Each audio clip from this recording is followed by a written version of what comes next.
الحمد لله رب العالمين والصلاة والسلام على رسول الكريم وعلى آله وأصحابه ومن استنى بسنته إلى يوم الدين. All praise is due to Allah, and may Allah's peace and blessings be on the last Prophet Muhammad sallallahu alayhi wasallam and on all those who follow the path of righteousness until the last day. The topic, as was introduced by my brother, on volunteering in Islam, as you all are volunteers. And this is an issue which Muslims all around the world who are engaged in Islamic work have to consider. How do we look at volunteering in Islamic events, efforts, etc.? Because the work of establishing Islam, learning Islam, conveying Islam, to a large degree depends on volunteers. Should it be that way?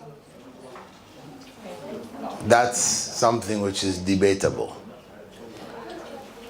If we look at the basic definition of what is a volunteer, it's basically one who freely gives of himself or herself for a cause, an event, or an activity. Freely giving, meaning that they don't get any obvious reward for it. Now, it could include some payments to cover costs, but the idea is that it's not like a job. You're being paid for doing a job. You're doing this freely from yourself. Some of your expenses may be covered, and otherwise it is a sacrifice. It's about some form of sacrifice. And in fact, because of the fact that teaching the Quran for money is considered something objectionable. The Muslim Ummah from the earliest of times, they would never consider the Quran teachers, those who are teaching the Quran, as workers, that this was actually a job per se, but rather that those who are teaching the Quran were volunteering their time to teach the Quran, and money was given to cover up for their expenses. Because if they dedicate their whole time to the teaching of the Quran, then they have no time to earn their living.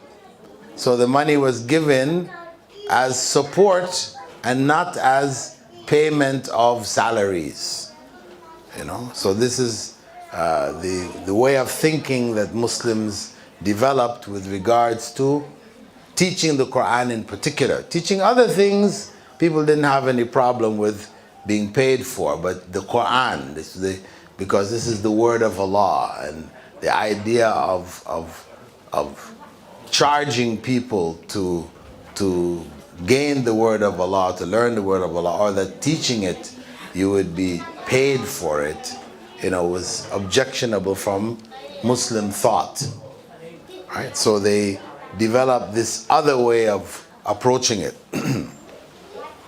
And if we look from the early generation of Muslims, the first generation, the time of Prophet Muhammad sallallahu alaihi wasallam, those who were engaged in promoting Islam in Mecca all did so voluntarily. There was nobody who was hired to do the job of promoting. You know, the Islam spread on that basis. Islam spread to Medina through volunteers going to Medina from Mecca. Mus'ab ibn Umair, he was the first to be sent out of Medina, out of Mecca to Medina, and he stayed there and propagated Islam among the people of Medina. Now, this was voluntary on his part, but they did provide for him food, a place to stay, etc., because he would not have been able to do what he did otherwise. So we can see from the early example, and after Islam spread in Medina, the continual spread of Islam was always done by individuals on a voluntary basis. There was nobody who was hired or working as a full-time da'i or caller to Islam. So we can say in general, we do have a responsibility to convey the message of Islam to those around us, from the Prophet ﷺ's instruction, بَلِّغُوا عَنِّي وَلَوْ آيَةً, convey whatever you've learned from me, even if it's only a single verse of the Quran. This is an instruction which the Prophet ﷺ gave based on the command in the Quran from Allah subhanahu wa ta'ala, who also said, "Ud'u ila sabili rabbika bil hikmati wal maw'izati al hasana," call to the way of your Lord with wisdom and fair preaching. So this was an Islamic instruction coming from Allah subhanahu wa ta'ala, reinforced by the statements of the Prophet sallallahu alaihi wasallam. So this is a duty of Muslims. To do so is not in and of itself something voluntary. It is an obligation which has been placed by Allah on all Muslims. That whatever we have learned from the Prophet ﷺ, we have the duty to convey that message to others. Because had others not conveyed the message to our foreparents, our great-great-great-grandparents, whatever, then we would not have been Muslims today. This is the reality. So this conveyance of the message, spreading the teachings, this is an ongoing responsibility of the Muslim community as a whole, and those in the community who have the best knowledge, the best abilities to speak, etc., then that obligation becomes even that much more heavy on their shoulders. It's on everybody, but those who are more capable, it becomes on their shoulders even more so. So, to help those who have taken up this responsibility, since it's a community responsibility, and there will arise in all the Muslim communities some individuals who will take it on and go ahead and try to do it. It is the duty of the rest of the community to support them, to help them. To help them whether it is financially, or to help them whether it's politically, or to help them from a physical volunteering perspective. That you have some who have stood out and have taken the responsibility and going ahead, then the rest of you, okay, you see yourself not able to give that kind of time or to commit yourself on that level, but you support them. So the volunteering spirit comes in support of those who have taken up this responsibility, which was on the community as a whole. So then, as a volunteer, we have to have the right mindset. Otherwise, our voluntary commitments will not last long. Volunteers are known for coming for a while in the beginning, very much worked up and everything, and then, as time passes, they get weaker and weaker and weaker till we don't see them anymore. This is a cycle that volunteers seem to go through wherever we are in the world. Volunteers, whether it's for religious activities or other activities, even if, outside of religion, just social activities, etc. The volunteers start a lot in the beginning and they are very vigorous, but then with time they get weaker and weaker till they drop off. This is a cycle perhaps we can never stop. That's just how life is. But for those who do join, we encourage you to consider what in fact is your commitment and why you made this commitment. Because though the project you're committing yourself to may benefit others, when you join it voluntarily, you are benefiting yourself. You have to see the benefit for yourself. If you can't see the benefit for yourself and you only see it as benefiting others, then it's more likely that you will fall away. You will lose your enthusiasm. Because, you help a person, you help another person, you continue helping, eventually you get tired. This is our nature. But that's when we look at it as merely helping others. But the reality of the matter is that we're helping ourselves. When we volunteer in a dawah organization or any Islamic project, etc., we are helping ourselves, first and foremost. Because we are earning through it good deeds. As the Prophet ﷺ had said, "Ad-da'al al-khair kafa'ili." One who guides others gets the reward of whatever they do. If we guide somebody to do the right thing, to do a good thing, we get the same reward that they earn for doing that thing. So it is for our benefit. We stand to benefit the most. So therefore, we have to treat the voluntary work as beneficial first and foremost to ourselves. And when we look at it that way, then we will be more likely to look after it and keep it going. Right? So very important for us to have the right mindset with regards to voluntary work. And we know in Islam, we have the obligatory and the voluntary. Right? This voluntary we may call sunnah or mustahab, other terms for it. But the voluntary work is ultimately the goal. The obligatory is really to train us to do the voluntary. If you think about our day-to-day prayers, right, and our fasts, etc., in Ramadan, etc., this is to get us to fast outside of Ramadan and to get us to pray outside of the obligatory times. That's the ultimate goal, because the voluntary act of righteousness is greater in reward ultimately than the obligatory act. What you are obliged to do, you have to do no matter what. If you don't do it, you're in sin. So you are obliged to do it. Whereas the voluntary act, you're not obliged.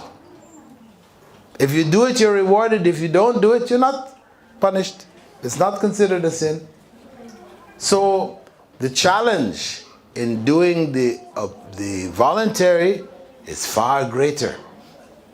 We have to look after it even more, meticulously. We have to be very careful with the voluntary. Obligatory is obvious. It's clear, it's in front of us. The voluntary is more subtle because it requires us to commit to something we didn't have to commit to. So when we make that commitment, we should do so with the strongest of intentions. We should make the greater effort to preserve the voluntary even than we have to make for the obligatory, because for the obligatory we know we have to do it. We know we have to do it.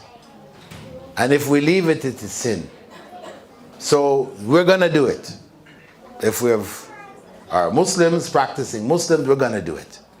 But the voluntary, this is something which has to come from ourselves. So seeing it as for our benefit, then in order to ensure that we preserve it, we have to manage our time. Because what happens, why do people end up, dropping out of voluntary work? Because they find other things that they want to do. And then they say they don't have time. We got busy, we don't have any more time for the voluntary. So it becomes an issue of time management, managing our time. Shaitan is busy to keep us occupied and to believe that we don't have time to do the extra good deeds. And that's why the Prophet ﷺ had said, "Ni'matani maghbunun fihima kathirun min an-nas." There are two blessings or two gifts from Allah which most people are deluded about. He said, "As-sihhatu wal-faragh." Sihha is good health.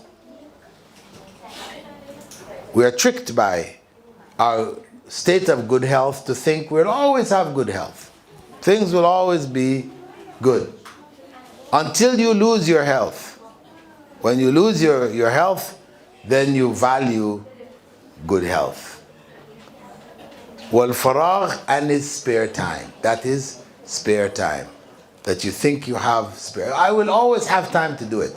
Let me put this thing off, I'll do it later, I'll find tomorrow, the day after, whatever. And then time passes, we're not able to do it. So it is easy to become deluded with regards to voluntary work and the time that it has to be done in. So we have to be very, very conscientious about looking after that voluntary commitment by scheduling. Set a schedule, put it on your wall, remind yourself. As long as you can keep things in the schedule, you can keep it going.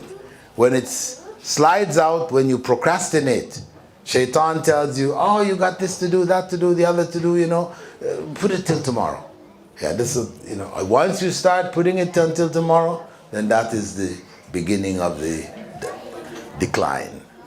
So we have to keep that voluntary spirit alive. Then we stick to our schedules. Whatever schedules we've made, stick to it. Give it its proper time. Stay behind it. So this is just a brief reminder for you. You are all volunteers working for this Dawah organization. And we all do need reminders from time to time. So this is just a reminder. I'm sure you all are hardworking. I've met some of you, and it's clear you're dedicated, you're trying to do the right thing. But at the same time, we're all human beings, and we do have our own weaknesses. And very important for us to work closely together, keep track of our fellow brothers and sisters in activities, because sometimes it's just a reminder, sister doesn't show up this week. You know, if somebody calls her up and say, are you okay, everything is okay, so and so, rather than calling her up and say, why weren't you here, right? You're assuming that they could have come, but they chose not to come. Give them the benefit of the doubt. Are you okay? That's different, right? Are you fine? Is your health okay? Are you having any problems? Can I help? Something like this. You do it from that perspective, they feel good. And that will help to encourage them to come back. So also, we have to be very careful in terms of the words and the language we use when trying to keep volunteers active, you know, because they are making a sacrifice. So we should recognize that sacrifice, give them the benefit of the doubt, and offer them support. And that will help to encourage them. Because when people feel that others care about you, then you want to be around those people. See, that's the psychology behind it. You know, we want to be a group that cares. You know, that you care about each other. Very important. That the strong will help the weak. When you're around others, that's why even if you feel yourself getting weak, then try to be around the people more.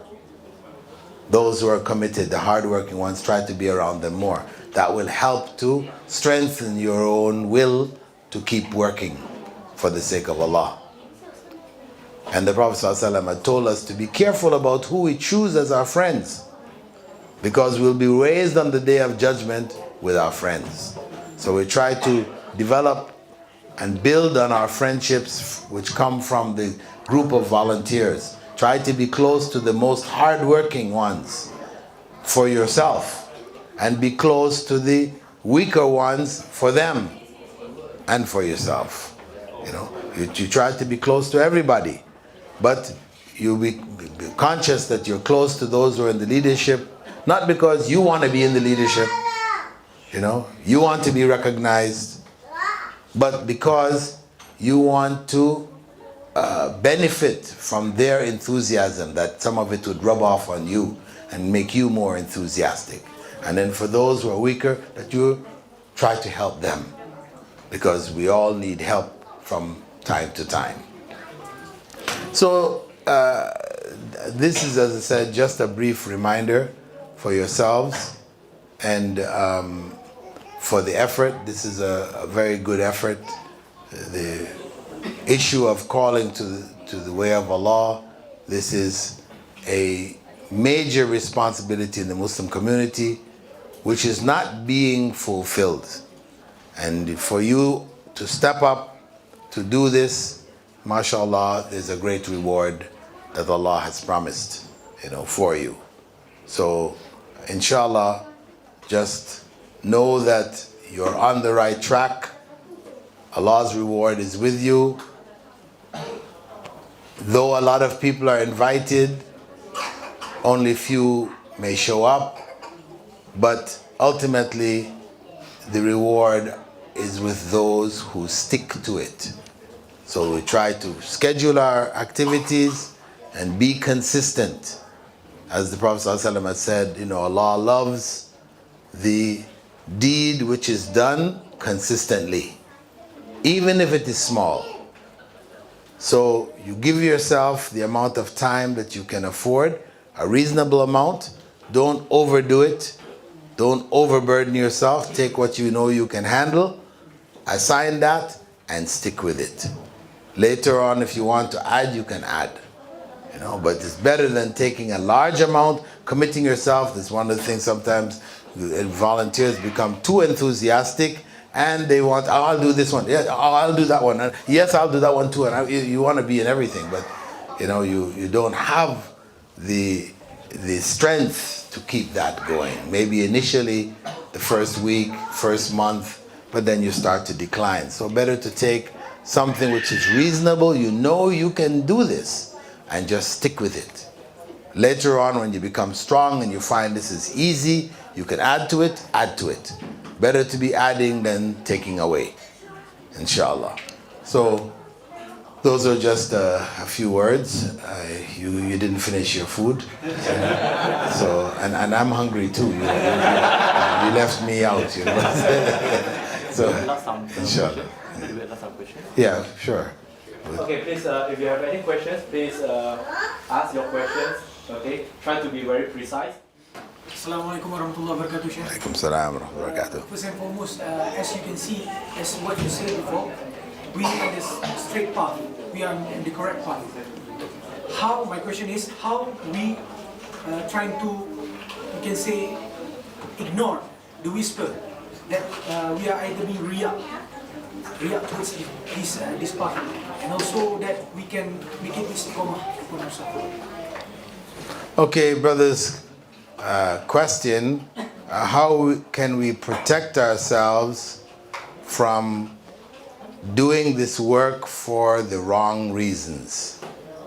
The reasons of popularity, fame, etc. For people to clap for us and say, this person's a great this or that. You know, how do we protect ourselves from that? Well, what we do, as I advised in the beginning, that we try to be around those who we know to be sincere. Those who we know are working for the deen sincerely. Try to be around them because their sincerity, inshallah, will rub off on us. You know, keep them as the example.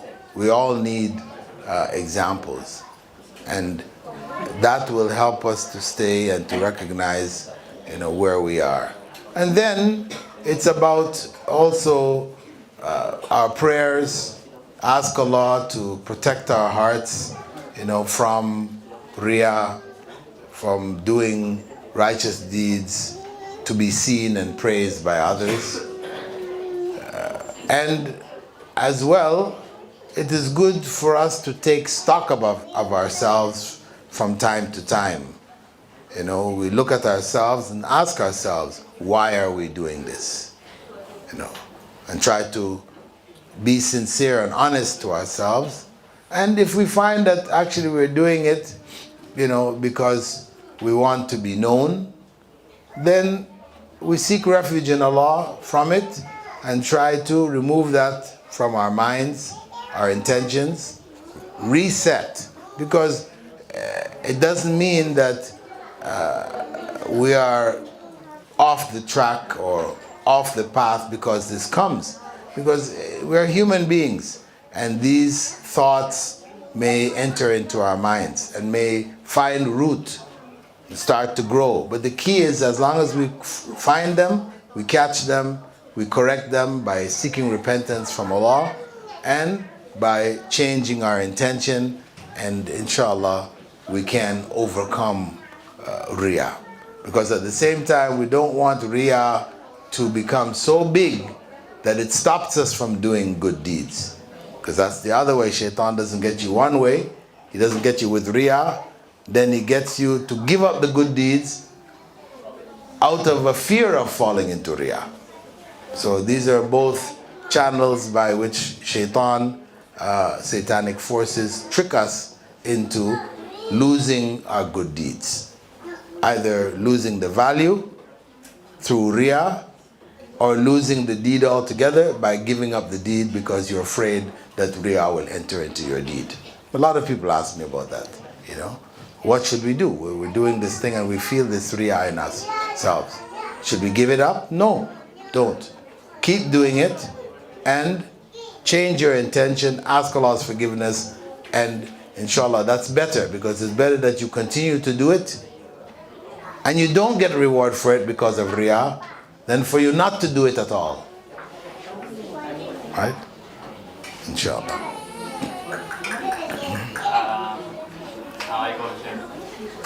I would like to ask about the ethics in the WhatsApp group. Put it in this WhatsApp group was non-Muslim and also Muslim. So when it comes to some Muslim posted some Islamic knowledge or dua or wishing the non-Muslim, for example, Christmas. Then I know some knowledge we shouldn't to wish the non-Muslim Christmas, some opinions. How do we react? Let's say I reacted like I put a noun Bilal. It's like against it. But the non-Muslim felt offended. How to... Okay, question is, if you're in a mixed group, WhatsApp group, where people may make posts which are un-Islamic, right? Example given was greeting Christians on Christmas, right? Some Muslims in ignorance might feel this is okay and will do it. So do you correct them publicly in that WhatsApp group, which could lead to non-Muslims in the group feeling offended? Because in your saying Muslims shouldn't, in your clarifying, you say Muslims shouldn't be greeting non-Muslims in this way, then you've opened a can of worms, as they say. The non-Muslim is questioning, why not? Why shouldn't you greet us? You know, this is like offensive. You say, no, you should not greet. So then you have even more things to explain. So the better thing is to address that person outside the group. You get their personal email and send them the message and advise them separately from that group. Unless this is an issue that you're discussing and you need to give clarification, then you can enter into it. Otherwise, it's better not to correct that publicly, where others may be offended by it. Question from the sisters? Yes. Any other last two questions? Maximum last two questions? Sister? No questions? Try to ask very specific to the topic. If not, then a bit out of topic should be okay. Any? No? So if not, then the brothers, okay. One more questions? No more? Okay. Two. Okay. So this will be the end. You will ask the last question, inshallah. So then after that, the chef can have the food. Assalamualaikum. Walaikum salam wa My barakatuh. question is, before this you as communist, and why you choose Islam? Yes, very Another lecture. I think it's a bit tough. Maybe you can know the question. Yeah, in summary, because it's a story in and of itself, I'll just say that when I was dissatisfied with communism and what the effectiveness of communism in fixing the problems of the world, because I joined communism believing that it was the answer to human problems. Right? It had a system which was supposed to eradicate the evil and promote the good. So when I found that it wasn't eradicating the evil, it was just adding more evils, you know, and the good was not being promoted as it should have been, then it caused me to look elsewhere. And then Islam was presented to me when I was in that state of dissatisfaction. And as such, when I studied Islam, it just was Allah's will that I was given, you know, a book which was a comparative study, looking at communism, capitalism, Islam, Buddhism, you know, etc. And it seemed from what I read that all the good things that were promoted in all these other systems were there in Islam. And all the bad things which made them inferior or made them not a good choice were not found in Islam. So Islam seemed to have gathered all of the good. You know, so that was what intellectually, you know, convinced me that Islam was the way. Of course, spiritual conviction, that took some time, because after being a communist, denying God's existence for so many years, you know, you don't just change overnight. Okay? Alaikum salam wa rahmatullah. I have a question it's normal that some organization, the volunteers getting big, and it's normal to happen that will have a diversity and split into two groups. And maybe some of the groups is not agree with the majorities, then they come there with the own movement. So as a, not just a volunteer or leaders, how to handle this kind of situation to keep this in harmony? Okay. Brother's question, good question, that most group efforts are faced with. How to handle differences of opinion. What Shaitan wants is that you split into two. And then after another year, you split into 4. And after next year, then it becomes 8, and so on and so forth. That you splinter. You split into splinter groups, because with the splitting, you get weaker. You know, you split your source of strength, your energy, your resources, all of that has been split. Means you can't be as effective as you were when you were together. So this is one of the ways of undermining the dawah, that the ranks of those who are involved in the dawah become split. So what we need to be is flexible. We have to be able to tolerate different opinions.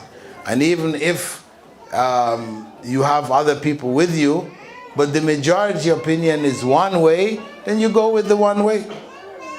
And of course, those in leadership, if they see that the majority are holding a different position than them, then they have to consider that different position and correct themselves relative to it.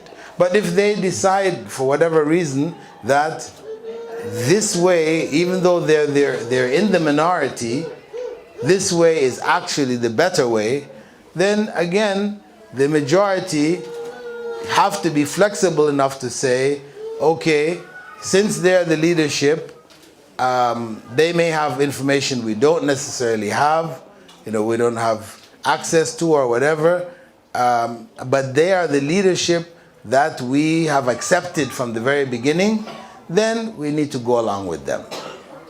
Even though we think our idea is better, we go along with them, and hopefully they will come around to our idea later on, or maybe they won't, and we kept working with them anyway, because the strength is with the group.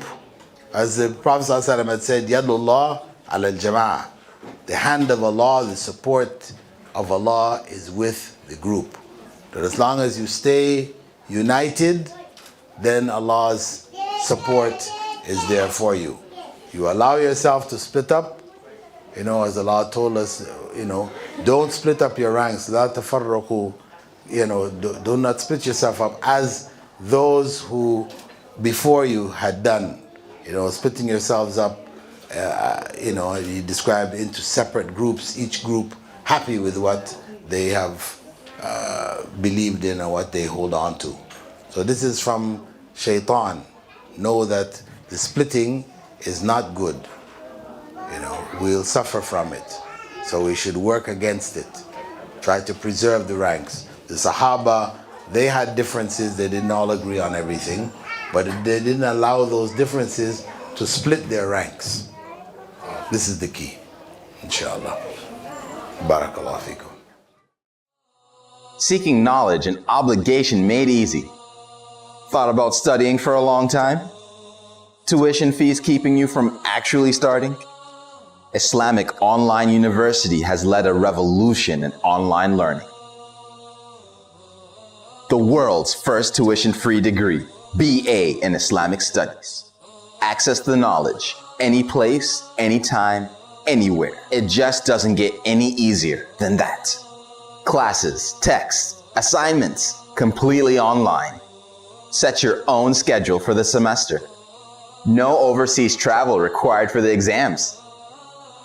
Subjects taught by qualified English-speaking scholars. Weekly live sessions in virtual classrooms. with curricula based on those in Al Madina University in Saudi Arabia, Al Azhar University in Cairo, and other reputable institutions around the world. Why wait any longer? You pay just a symbolic registration fee and are ready to begin the adventure of higher education. The most diverse student body of any university in the world. 130,000 plus registered students from 217 countries. Log in to the website for more details. www.islamiconlineuniversity.com